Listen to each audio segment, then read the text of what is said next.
Jata ariko utega amatwi nkubwira ndakumva cyane aho wibire muri telefone none nsigaye mfite umukobwa urumva yes ukunda bya hatari ufite iki ikofi afite akantu urumva de afite akantu none ndamukura icyo ashaka cyose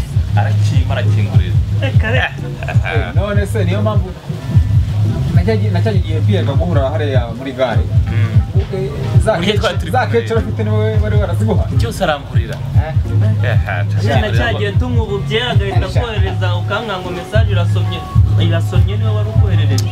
byatari ntabwo amafaranga byatari impano zitandukanye n'ubu ngubu reka ndashaka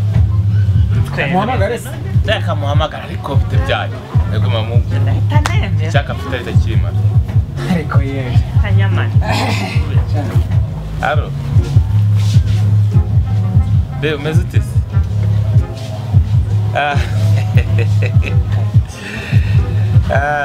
ndabyishimiye kabisa iyo umeze neza nanjye mba meze neza rwose ugiye kuza kundeba umva banguka urumva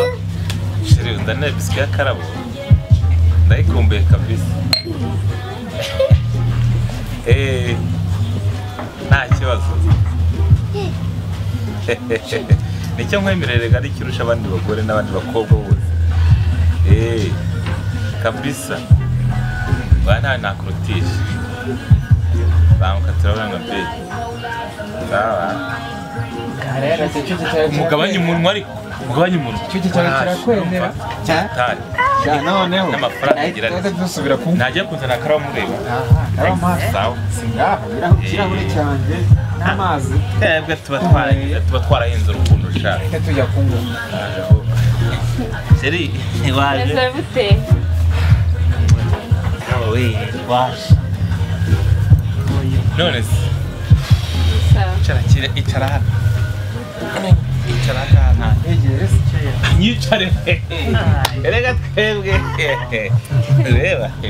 meze seri shashi rimeze neza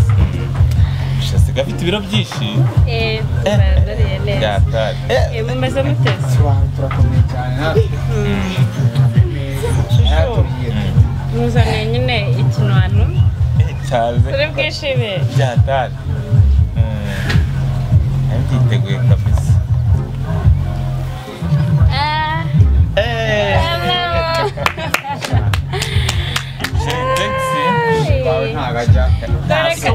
reka mbe mpagurutse ugafungure icara hano nta kibazo aka ntabwo ari ngombwa kwicara agafungura tugiye kurya banza umpegeye banza ifata mbona akaboko karobotse akaboko karobotse wa muhungu we w'ikigori ugenda uvuga ngo ndisheri we simukunda sinigeze ngukunda ngo urankura njye urabona ndi umurezi bakura wiyemera ku bandi uzajya undi mukobwa wongera gukinisha uhaye kado ya puritasi kuko icyo kinwa cyawe